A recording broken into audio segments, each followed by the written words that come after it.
So welcome back again. NC परिवार आपका हार्दिक स्वागत करता है। आज की जो क्लास है उसमें अपन ने जो कल देखा था उससे आगे अपन पढ़ने जा रहे हैं। तो देखो उसमें मैंने कल आपको शायद बताया था कि अपन फिजिकल वे कंप्लीट कर चुके हैं और केमिकल में लगभग कंप्लीट हो चुका था, लेकिन अभी कंबाइंड पढ़ते हैं अपन।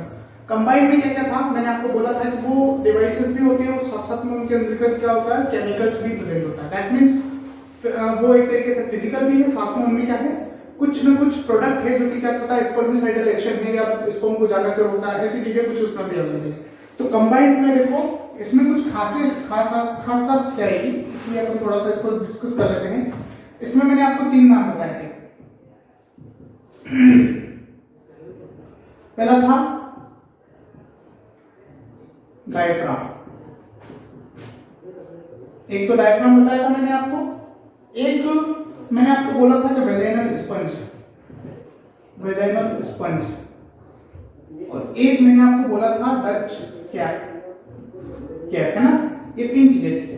तो इसमें अपन एक एक को पढ़ लेते हैं, सिंपल है, ठीक है। सबसे पहले बात कर लेते हैं डायफ्राम की।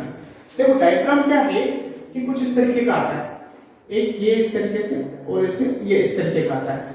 इस तरीके का डायफ्राम आता है। इसमें क्या होता है कि यहाँ पर एक ढक्कन जैसा होता है, रिंग जैसा होता है, सर्वाइकल रिंग जैसा होता है, और इसमें कितना 1 टीस्पून जो होता है, टीस्पून जो एक टेबल जो अपनी चम्मच छुट्टी है उस चम्मच के बराबर इसमें एक कंटेंट होता है 5 ml में स्पर्मिसाइडल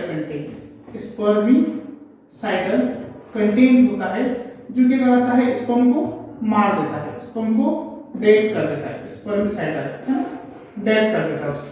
तो इसके अंतर्गत दोनों काम करते हैं और इसको क्या बोला गया है, डायफ्राम। क्या बोला गया है, डायफ्राम, जो कि क्या कहां पर रखा जाता है, जस्ट वेजाइनल ओपनिंग के वहां पर, ठीक है। तो ये क्या कर रहा है, ये ब्लॉक कर रहा है क्या, ठीक है, and entry of the sperm. तो ये क्या करता है कि वेजाइनल वॉल जो होती है उस वेजाइनल वॉल के वहीं पर ये क्या कर देता है, ब्लॉक कर देता है, और सर्वाइकल जो आसपास की जो लेयर्स होती है उसको क्या कर देता है, ऐसे जाएगा अंदर।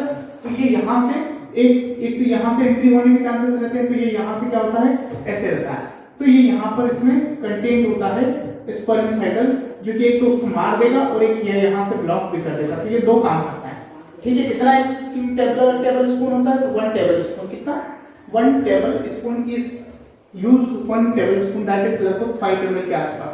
एक टेबल स्पून में 5 ml वाटर होता है या कुछ भी मान लो, है ना, 5 ml होता है उसमें, तो उसमें 1 स्पर्मिसाइडल होता है। यही यूज किया जाता है इसके अंतर्गत और इसे लगाया जाता है, ठीक है। तो पहली बात, इसे कब लगाना है, तो ये बहुत इंपॉर्टेंट है, ध्यान रखना है कि आप इसे लगा सकते हो। लगाने का पीरियड तो है जस्ट बिफोर सेक्सुअल एक्टिविटी, ठीक है, सेक्सुअल एक्टिविटी कब लगाना है, बात समझ में आ गई। लेकिन कब तक रखना है, आफ्टर इजैकुलेशन टू 6 आवर, 6 घंटे तक रख सकते हो, लेकिन 6 घंटे से ज्यादा नहीं होना चाहिए। तो not more than 6 hour, 6 hour से ज्यादा नहीं होना चाहिए, अदरवाइज क्या हो जाता है, टॉक्सिक शॉक सिंड्रोम हो जाता है, टॉक्सिक शॉक सिंड्रोम हो जाता है, ठीक है। तो ये ध्यान रखें। प्रोटेक्शन, ये डिवाइस जो है, ये डायफ्राम जो है क्या करवाता है, प्रोटेक्शन देता है अपने को, किससे, protecting from PID, that is pelvic inflammatory disease. ये बात ध्यान रखें, पेल्विक इन्फ्लेमेटरी डिजीज से, और पेल्विक इन्फ्लेमेटरी डिजीज में सारी डिजीज आ जाएगी, HPV that is human papilloma virus से भी आपको ये बचाता है।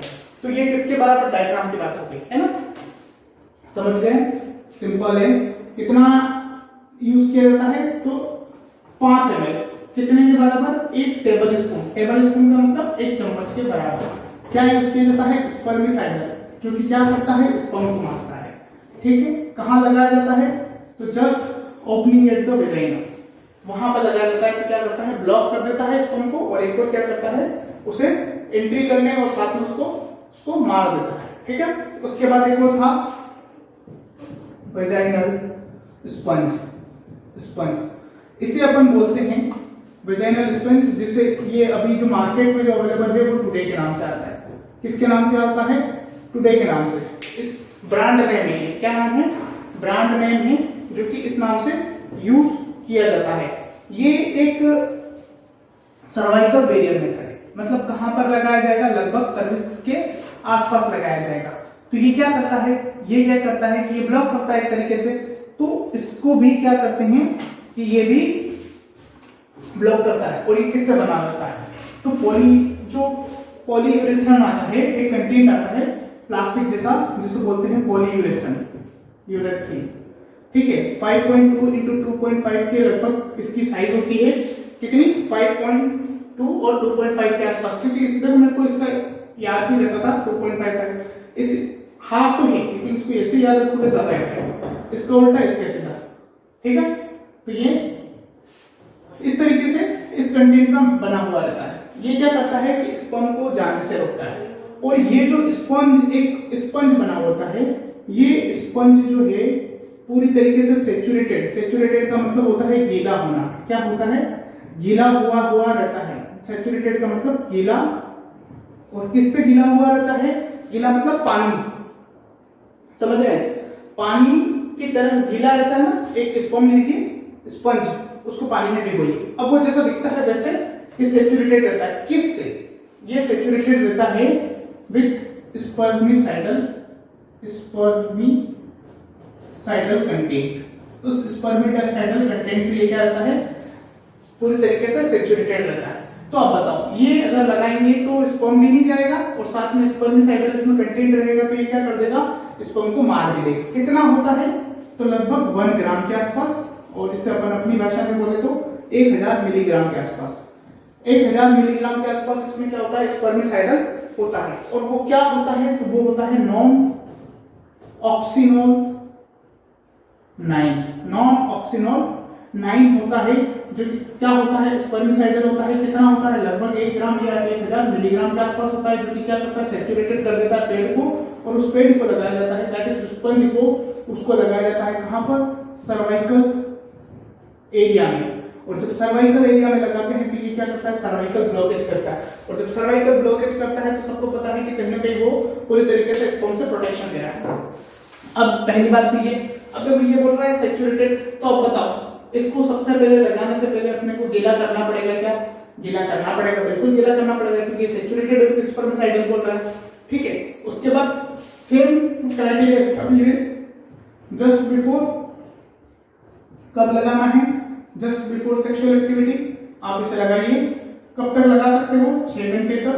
कब नहीं लगाना है? मोर देन 6 आवर से यूज नहीं करना है। क्या हो जाएगा? टॉक्सिक शॉक सिंड्रोम हो जाएगा, अदरवाइज टॉक्सिक शॉक सिंड्रोम हो जाएगा। ठीक है, ये ध्यान रखें। ये हो गया आपका वेजाइनल स्पंज। तो ये आपका क्या हो गया? कंबाइंड मेथड हो गया। ये कंबाइंड मेथड हो गया, जो कि आपका पूरी तरीके से क्या हो गया? कंबाइंड मेथड हो गया। इस पेड़ की साइज जरूर याद रखें। इस स्पंज की जो साइज है वो ध्यान रखें कितनी होती है। इसका बहुत इंपॉर्टेंट है रोल। कहां पर लगाते हैं ये भी ध्यान रखें। और आजकल किस नाम से आती है? टुडे के नाम से, उसे भी ध्यान रखें। ठीक है, नेक्स्ट चले। ठीक है,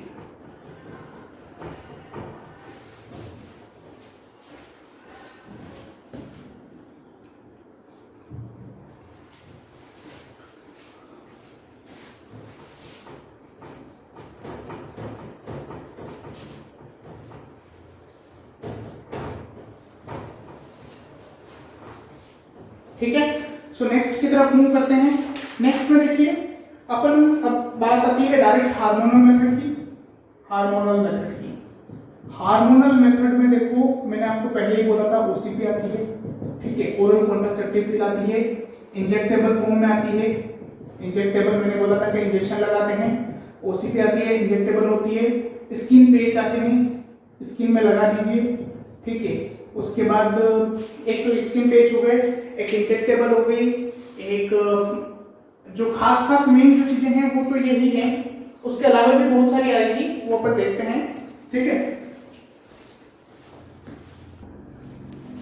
उसके अलावा मैंने आपको बोला था कि एक सबडर्मल सबडर्मल पेचेस आते हैं, और एक चीज और मैंने आपको बोला था वेजाइनल रिंग, इसके लिए मैंने आपको बोला था कि इसे आप ध्यान रखना, ये हार्मोनल में आती है, ठीक है। तो अब एक एक को पढ़ लेते हैं। इसमें डंपा एन और डंपा एन याद रखना है, स्किन पेचेस में इतना इंपॉर्टेंट नहीं है, सबडर्मल में भी इतना इंपॉर्टेंट है, मैंने ओसीपी का है ना। ओसीपी के साइड इफेक्ट क्या होते हैं, ओसीपी के ये क्या है वो देख लेते हैं फटाफट। सो अब देखो, पहला अपना टॉपिक ही स्टार्ट करते हैं अपन ओसीपी। तो देखो ओसीपी में कभी कभी पूछा जाता है कि अभी जो ओसीपी अपन यूज करते हैं वो कौन से फेज की होती है। अब इसमें तीन तरह की होती है, मोनोफेजिक, बाईफेजिक, है ना, ये मोनोफेजिक, बाईफेजिक, और एक और होती है मल्टीफेजिक बोलो, या मतलब उसमें ऐसा कुछ नहीं है, ट्राइफेजिक बोल सकते हो उसको, ऐसा कुछ नहीं है, ट्राइफेजिक। मोनोफेजिक का मतलब ये कि थ्रू आउट द पूरी मेंस्ट्रुअल साइकिल के दौरान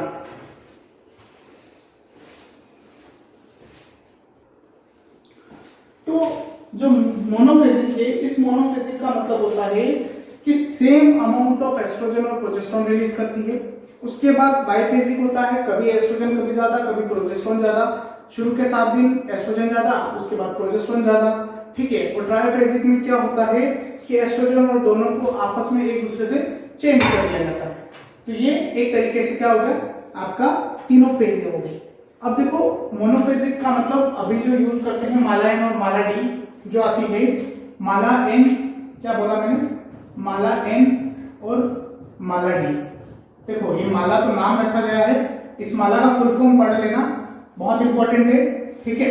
ये एन और ये डी जो इसके अंतर्गत आने वाले जो कंटेंट, उन कंटेंट के नाम पे आधार पर रखा गया है, ठीक है। डिसोगेस्ट्रॉल और नॉर्गेस्ट्रॉल, इसको बोलते हैं नॉर्गेस्ट्रॉल, जो कि नॉर्गेस्ट्रॉल, और एक है डिसोगेस्ट्रॉल। ये ध्यान रखें, इतना सरल जो मैं बता रहा हूं आपको ये नहीं मिलेगा आपको डिसोगेस्ट्रॉल, ठीक है। कितना अमाउंट होता है वो अमाउंट अपन देख लेंगे, माला एन, ठीक है, और माला डी। इसके साथ में इसमें एक कंटेंट दोनों में फिक्स होता है जिसको बोलते हैं, ये तो फिक्स है, इसका दोनों में अलग अलग कंटेंट है, बस इतना सा याद रखना, ठीक है। ये जो अलग अलग है इसको याद रखना, 0.5, 0.15 मिलीग्राम और 0.15 मिलीग्राम। इसमें जो एक कंटेंट और होता है उस कंटेंट का भी इसमें सेम अमाउंट होता है, और वो होता है वो जो एथिनाइल बोलते हैं, एथिनाइल, एथिनाइल एस्ट्रोडियल, एस्ट्रोडियल जो होता है वो होता है 0.03 मिलीग्राम। ये दोनों में सेम कंटेंट होता है, मतलब इसमें भी होता है प्लस करके इसके आगे लिख लें, और इसमें भी होता है, दोनों में होता है। इसका मतलब ये तो है ही सही, इसके साथ ये भी होता है। एन कैसे डिसाइड हुआ, नॉर्गेस्ट्रॉल से, डी कैसे डिसाइड हुआ, डिसोगेस्ट्रॉल से, माला एन और माला डी, ठीक है, ये ध्यान रखें। और अभी जो लो डोज की जो आई है, जो नए अबे नई जो लो डोज आया है फेमिडोन करके, देखो फेमिडोन याद है, फेमिडोन, फेमिडोन किसे बोला, फीमेल कॉन्डम को, और फेमिलोन, फेमिलोन ये जो ओसीपी है इसका लो डोज कंटेनिंग जो है, लो डोज कंटेनिंग जो प्रोडक्ट है उसे क्या बोला गया, फेमिलोन बोला गया। इसमें क्या है 0.02 एथिनाइल एस्ट्रोडॉल है, और 0.15 मिलीग्राम जो है वो आपका नॉर्गेस्ट्रॉल है, ठीक है, नॉर्गेस्ट्रॉल है, या डिसोगेस्ट्रॉल जिसे बोलते हैं अपन, नॉर्गेस्ट्रॉल और डिसोगेस्ट्रॉल है। ये लो डोज आपको फेमिलोन में मिलता है, ध्यान रखें इस बात का, है ना। अब जो एक ओसीपी का जो पैकेट आता है ना, उस ओसीपी के पैकेट में 28 गोली आती है, जिसमें 21 गोलियां तो आपकी क्या रहती है,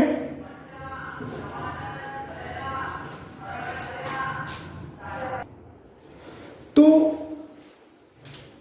समझ में आ ही गया होगा। जो एक ओसीपी है उसमें 21 तो ओसीपी की गोलियां होती है, that means oestrogen progesterone maintaining, और 7 जो होती है आयरन और फोलिक एसिड की गोलियां होती है। तो आपको प्रेफरेबली 28 गोलियां होंगी। साइकिल भी कितने दिन की होती है, 28 दिन की। मतलब आपको ओसीपी की जो गोली है वो किस दिन से स्टार्ट करनी है, फर्स्ट डे ऑफ मेंस्ट्रुएशन से। मतलब जिस दिन से ब्लीडिंग स्टार्ट हुई है उसी दिन से आपको ओसीपी क्या करनी है, स्टार्ट करनी है। पहले दिन से स्टार्ट करनी है और लगातार 21 दिन तक तो क्या खानी है, ओसीपी वाली खानी है। और लास्ट के 7 दिन में क्या खाना है आपको, आयरन फोलिक एसिड की टैबलेट खानी है। अब देखो आयरन फोलिक एसिड की टैबलेट खा लोगे तो वापस से ब्लीडिंग होगी तो वो नॉर्मल हो जाएगा, ठीक है।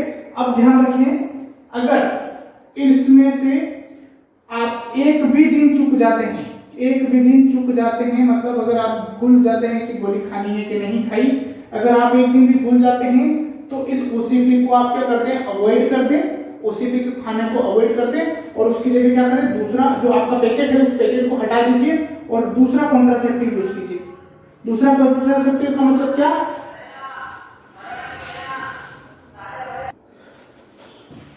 कोई भी दूसरा कॉन्ट्रासेप्टिव आपको यूज करना है। दूसरा कॉन्ट्रासेप्टिव आपको कौन सा यूज करना है, कंडोम यूज करना है। ये बात ध्यान रखें, मैं ये नहीं बोल रहा हूं कि वापस ओसीपी स्टार्ट कर दे, समझ रहे हैं। पैकेट को खराबी नहीं हुई है लेकिन आपने मिस किया है, इसलिए क्या करना है, ओसीपी को बंद कर देना है और कोई भी दूसरा कंडोम हुआ या कोई भी दूसरा कॉन्ट्रासेप्टिव जो है वो मेथड आप यूज करें, ठीक है। उसके बाद अगर किसी को रिफाम्पिसिन जो कि ड्रग ऑफ चॉइस है इन केस ऑफ टीबी में, अगर वो ड्रग किसी के चल रही है, एंटीबायोटिक है ये, अगर किसी के ये ड्रग चल रही है तो इस ड्रग के साथ में भी आपको क्या करना है, अदर कॉन्ट्रासेप्टिव यूज करना है। मतलब आप ओसीपी यूज नहीं करेंगे, अदरवाइज वो फेलियर के चांसेस बढ़ जाएंगे, ठीक है। तो ये यहां पर ये बात भी ध्यान रखें, ठीक है। और कोई बात कब लेनी है, तो स्पेशली नाइट टाइम पे लेनी है और एक फिक्स टाइम पे लेनी है, ये भी ध्यान रखें। एक फिक्स टाइम पे लेनी है और नाइट टाइम पर लेनी है। ये आपके ओसीपी से रिलेटेड छोटे मोटे जितने भी डाउट थे वो क्लियर हो जाएंगे।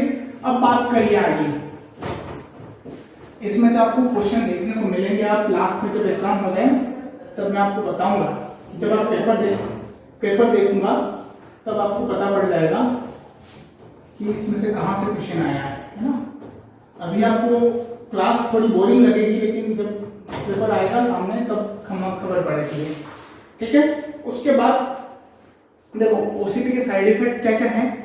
वैसे इतना इंपॉर्टेंट नहीं है ओसीपी के साइड इफेक्ट, कभी आपसे नहीं पूछे जाएंगे, समझ गए, कभी नहीं आएंगे 1% भी।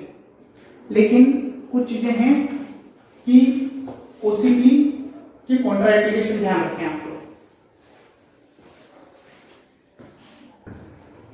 तो देखो जो मैंने कॉन्ट्राइंडिकेशन बोला ओसीपी के, उस ओसीपी के कॉन्ट्राइंडिकेशन में आप लोग थोड़ा सा ध्यान दें कि इस ओसीपी को अपने को कहां नहीं देना है, ठीक है।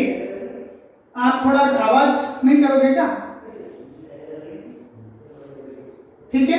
तो इसमें आप ध्यान दें कि एब्सोल्यूट कॉन्ट्राइंडिकेशन क्या है। एब्सोल्यूट कॉन्ट्राइंडिकेशन का मतलब कि आपको देना ही नहीं है, किसी भी हालत में नहीं देना है ना।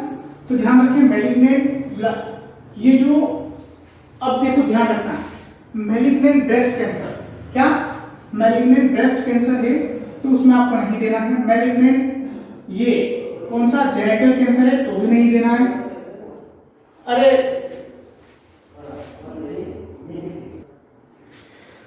तो लिवर डिजीजेस हैं, एक प्रेगनेंसी का ध्यान रखें, एक कार्डियक एब्नॉर्मलिटीज हो सकती है, एक हिस्ट्री ऑफ थ्रोम्बोएम्बोलिज्म अगर किसी को है, एक कंजेनिटल हाइपरलिपिडेमिया किसी पेशेंट को है, एक अनडायग्नोज अगर ब्लीडिंग है।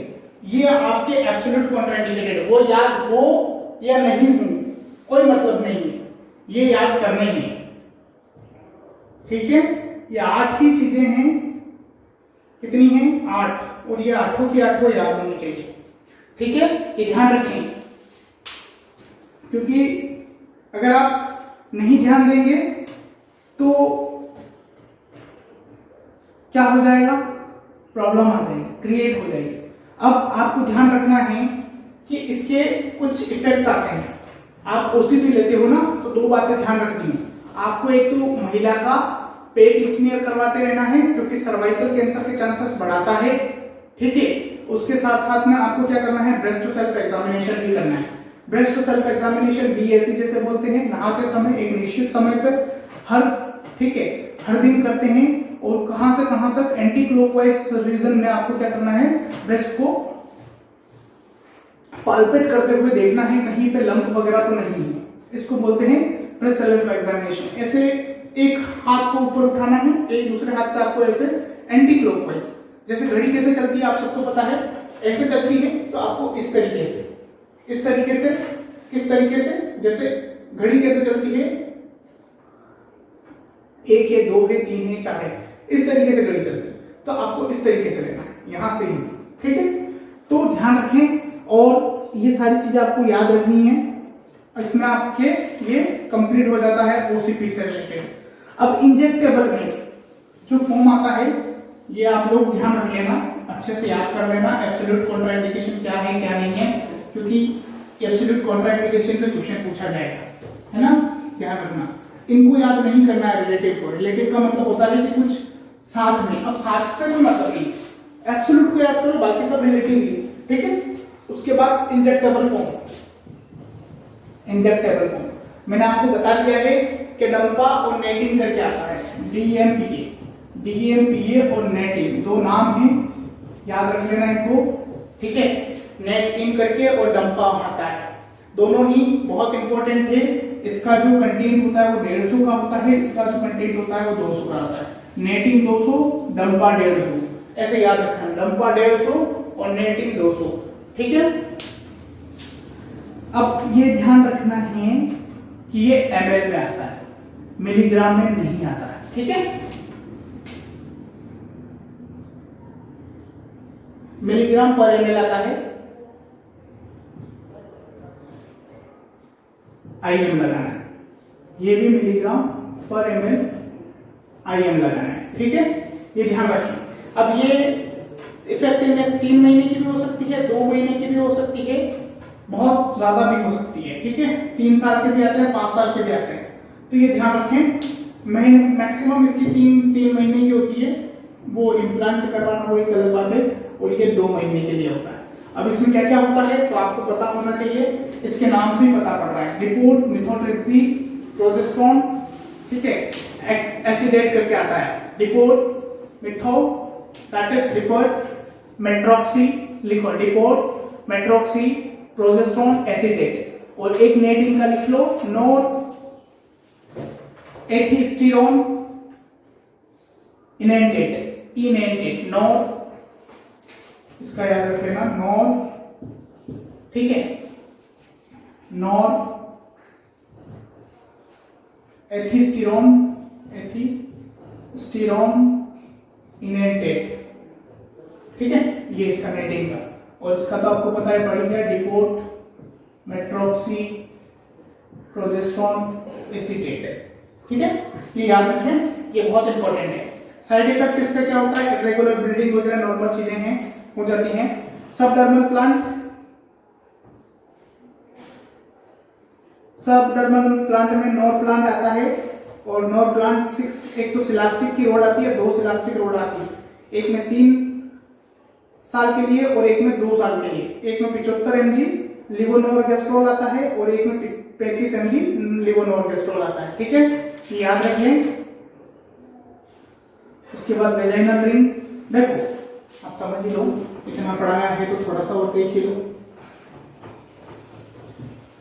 चीजें हैं सबडर्मल प्लांट में। सबडर्मल प्लांट में, सबडर्मल प्लांट में एक तो आता है कि 2 चीजें आती है सबडर्मल प्लांट में, क्या आती है, 2 चीजें आती है, एक तो नॉर प्लांट आता है, नॉर प्लांट, देखो इसमें भी 2 वर्जन है, थोड़ा सा फर्क है वर्जन में, क्या फर्क है, एक आता है नॉर प्लांट R2 और एक आता है केवल नॉर प्लांट। इसमें 6 सिलास्टिक की रोड आती है, कितनी आती है, 6 सिलास्टिक की रोड आती है, और इसमें 2 ही आती है, 2 सिलास्टिक की रोड आती है, ठीक है। ये रोड क्या होती है, छोटे छोटे पेच होते हैं जो कि आपकी स्किन में इम्प्लांट किए जाते हैं।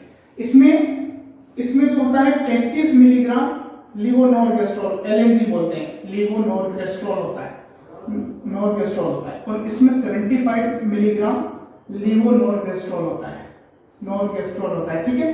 तो दोनों ही इंपॉर्टेंट है, दोनों ही जरूरी है। अगर ये है तो ध्यान रखना है,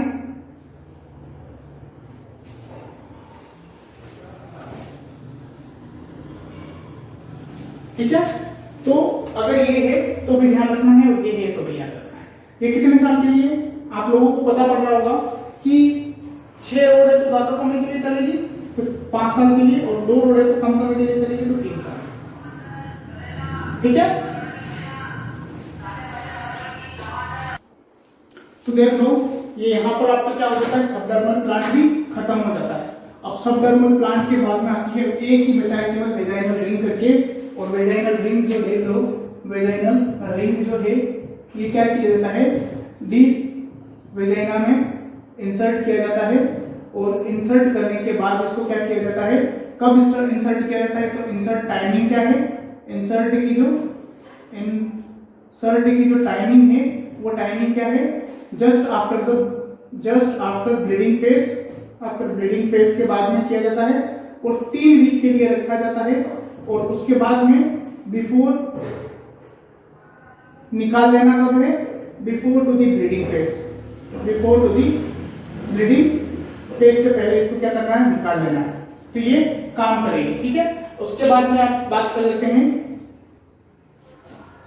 कुछ हार्मोनल जो नाम आते हैं, जैसे ये तो हो गई हार्मोनल, नॉन हार्मोनल। अब बात कर लेते हैं कुछ non hormonal contents. Non hormonal contents जिसमें एक नाम सुना होगा आप लोगों ने, कैंट कॉमन करके, कैंट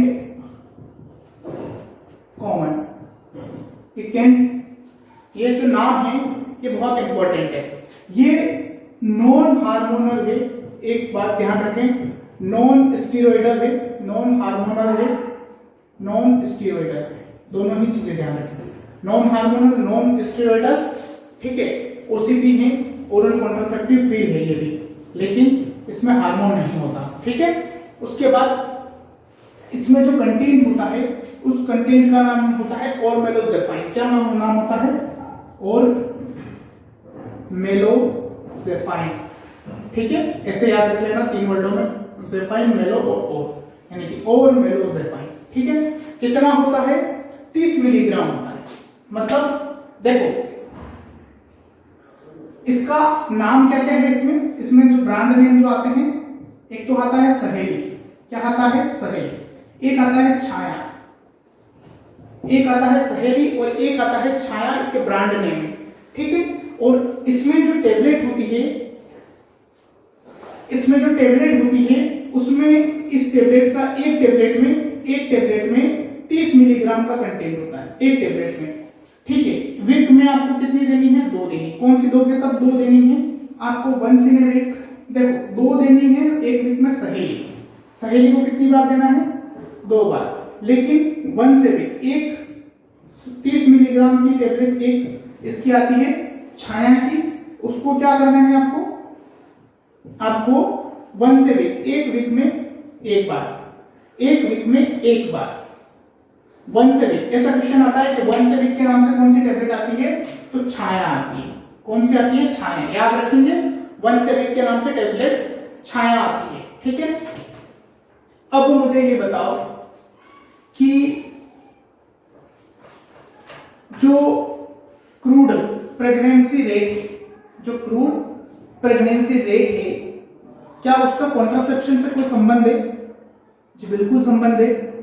ये है कि क्रूड जो प्रेगनेंसी रेट है वो दर्शाती है प्रिविलेंस, किसका, prevalence of contraceptive practices in community, contraceptive practices in the community, जिसे बोलते हैं कॉन्ट्रासेप्टिव प्रैक्टिस रेट भी बोल सकते हो। तो उसको आप सिंपल भाषा में बोल दो कि कॉन्ट्रासेप्टिव प्रैक्टिस रेट बोलो या क्रूड प्रेगनेंसी रेट बोलो, एक ही बात है, दोनों एक ही बात को दर्शाती है, किससे, prevalence of contraceptive method practices in the community. ठीक है, पर्ल इंडेक्स आपको याद रखने की जरूरत नहीं है। लास्ट आज का टॉपिक है आपका intrauterine devices, IUD. Intrauterine devices क्या होती है, देखो इंट्रायूटेराइन डिवाइसेस का मतलब वो डिवाइस जो यूटेराइन कैविटी के अंतर्गत रखी जाती है, वो क्या कहलाती है, इंट्रायूटेराइन डिवाइस कहलाती है। अब इस इंट्रायूटेराइन डिवाइस का ये 3 जनरेशन में, कितने जनरेशन में, 3 जनरेशन में, फर्स्ट जनरेशन, सेकेंड जनरेशन और थर्ड जनरेशन। इसमें तीनों जनरेशन इंपॉर्टेंट है। आपके दिमाग में बात बैठ जानी चाहिए कि जो पहली वाली जो जनरेशन है, जो ये जनरेशन थी, इसमें नॉन मेटेलिक सामान यूज किया गया था, नॉन हार्मोनल सामान यूज किया गया था और नॉन मेडिकेटेड, इसमें कोई भी मेडिकेशन का यूज नहीं किया गया था। लिपस लूप करके एक एग्जांपल आप लिख लेना, लिपस लूप करके क्या लिखोगे, लिपस लूप करके एक कॉन्ट्रासेप्टिव डिवाइस आता था जो कि क्या करता था, ओल्ड डिवाइस था लिपस लूप। ये उदाहरण है, याद रखना, लिपस लूप। ऐसे क्वेश्चन पूछा जाता है कि लिपस लूप कैसा है, फर्स्ट जनरेशन का क्या है, नॉन मेटेलिक, नॉन हार्मोन और नॉन मेडिकेटेड, ठीक है, ध्यान रखना है, ठीक है। और इनर्ट डिवाइस था, इनर्ट का मतलब कि ऐसे ही पॉलीथीन वगैरह जो नॉर्मल, जो मतलब जिसमें बायो एडिटिव्स नहीं होते हैं, मतलब जीविका के गुण नहीं होते हैं, वैसा अजीवित जिसे बोलते हैं ना, वैसा था। सेकंड जनरल वाला बायोएक्टिव था, हार्मोनल था, पहली बात मेटेलिक था, हार्मोनल था या नहीं था। सेकंड जनरेशन वाला भी ध्यान रखें, नॉन हार्मोनल था, सेकंड जनरेशन वाला भी नॉन हार्मोनल था पर मेडिकेटेड था और क्या था, मेटेलिक था। याद रह जाएगा। इसमें आप जितने भी याद हैं वो याद कर लें। कॉपर टी हुआ। अब इसमें जितने भी टाइप ऑफ कॉपर टी हैं वो सब क्या हो जाएंगे, आ जाएंगे। इसमें copper T 200, copper T 280, copper T 386, copper T जितने भी कॉपर टी 386 AG। इसमें क्या होता है कि AG जो है ना, ये दर्शाता है ALG, increase the effectiveness of devices. इसमें होता है फ्रीडम टेन, है ना। तो ये चीजें जो हैं वो आपकी copper T ALAG, aluminium arsenic होता है जो कि इसके इफेक्टिवनेस को बढ़ाता है। और एक और होती है ML कट। ये इतने इंपॉर्टेंट नहीं है इसलिए मेरे को भी याद नहीं, मैं भी थोड़ा इसमें नहीं ये करता। उसके बाद लास्ट वाली जो जनरेशन है, जो वो बायोएक्टिव भी थी, ठीक है, हार्मोनल भी थी और मेडिकेटेड भी थी और मेटेलिक भी थी। और इसमें जो नाम आते हैं वो आपको पता होगा, मिरेना, फ्रीडम 5 करके आती है और एक और आती है फ्रीडम 5 के नाम से याद रख लो। इसका एग्जांपल क्या याद रखोगे, फ्रीडम 5 जिसे अपन बोलते हैं मिरेना। क्या बोलते हैं, मिरेना। सहेली, मिरेना, छाया, निश्चय सब याद होना चाहिए, वही इंपॉर्टेंट है, बाकी कुछ भी इंपॉर्टेंट नहीं है। इसको एक नाम और दिया जाता है फ्रीडम 10, ठीक है।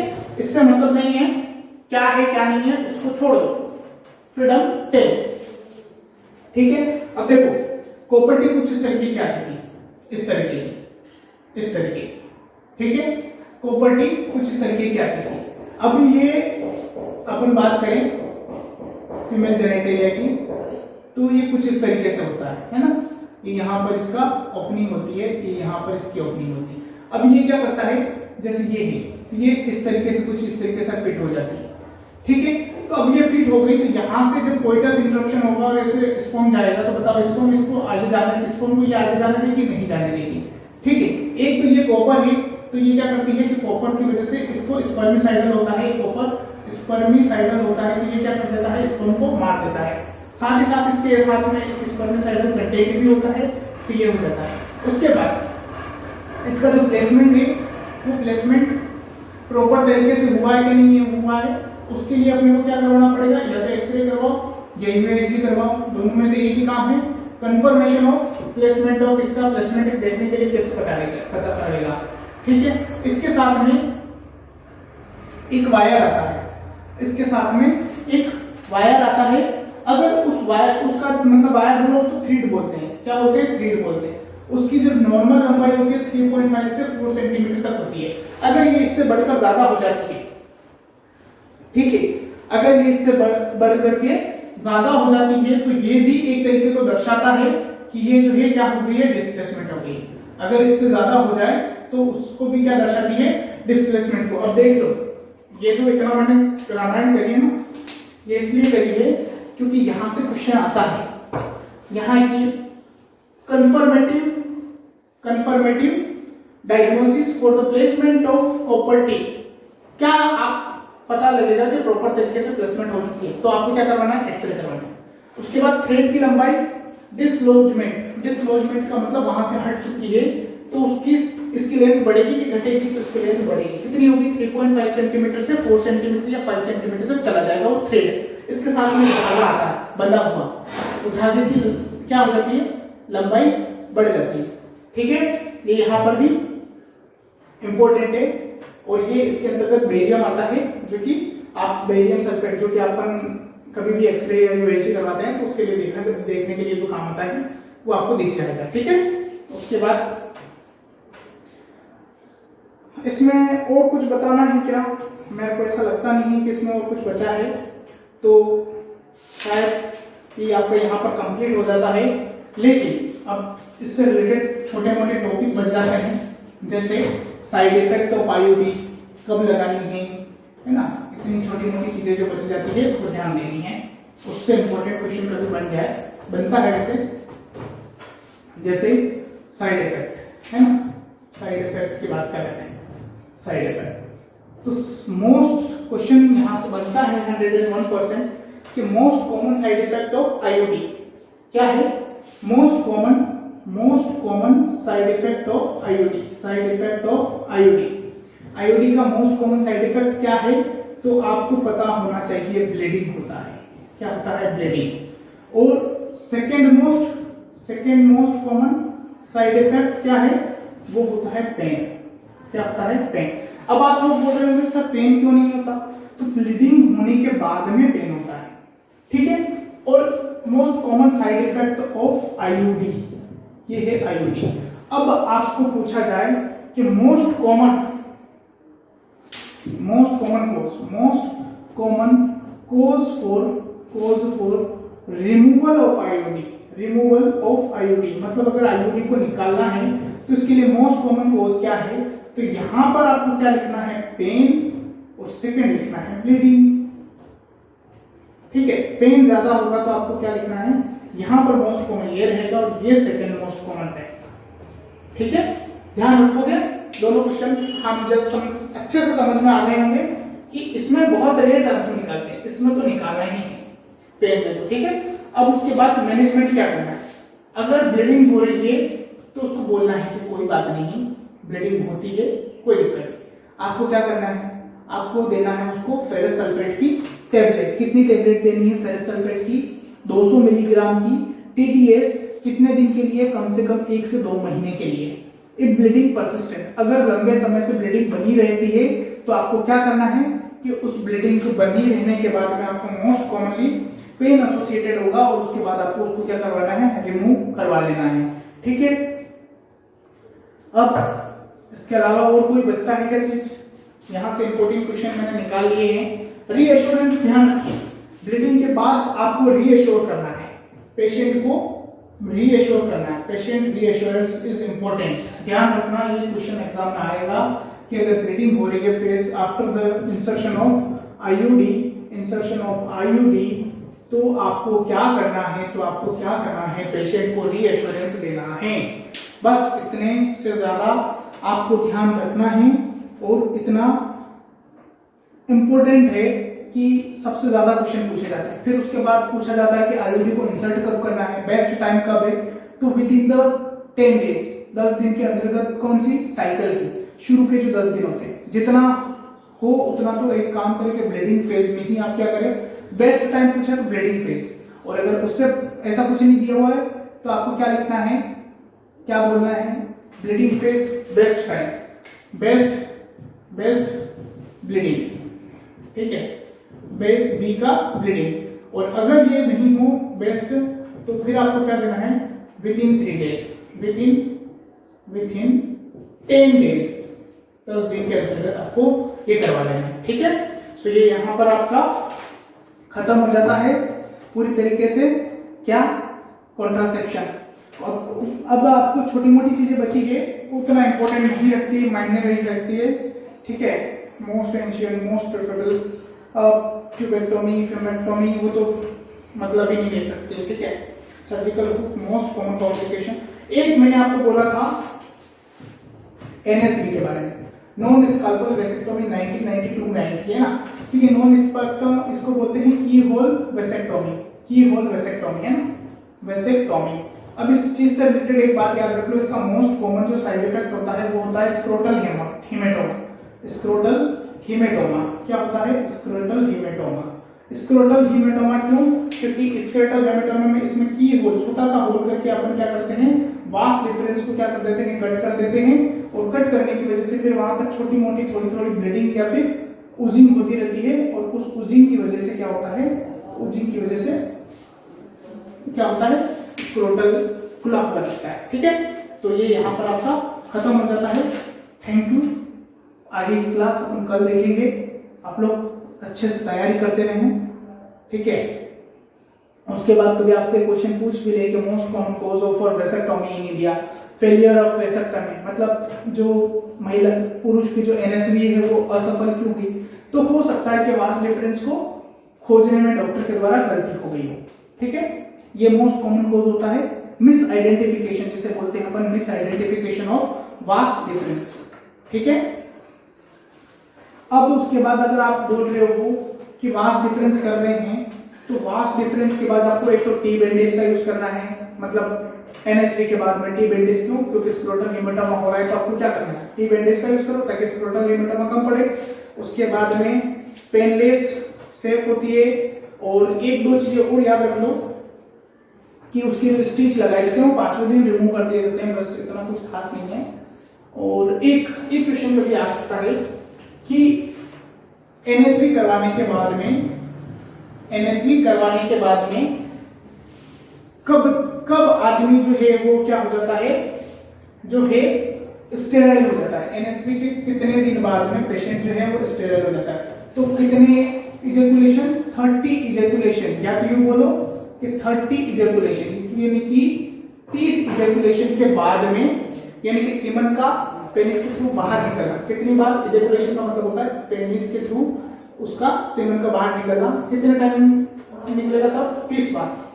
ठीक है, या फिर लगभग 3 महीने बाद में वो स्टेराइल हो जाता है। ठीक है, तब तक आपको क्या यूज करना है, कंडोम का यूज करना है। उसके बाद इमरजेंसी वाले को मैं आपको क्या ही बताऊं, मेडिकल टर्मिनेशन प्रेगनेंसी एक्ट पढ़ेंगे अपन नेक्स्ट क्लास में। ठीक है, all the best, thank you.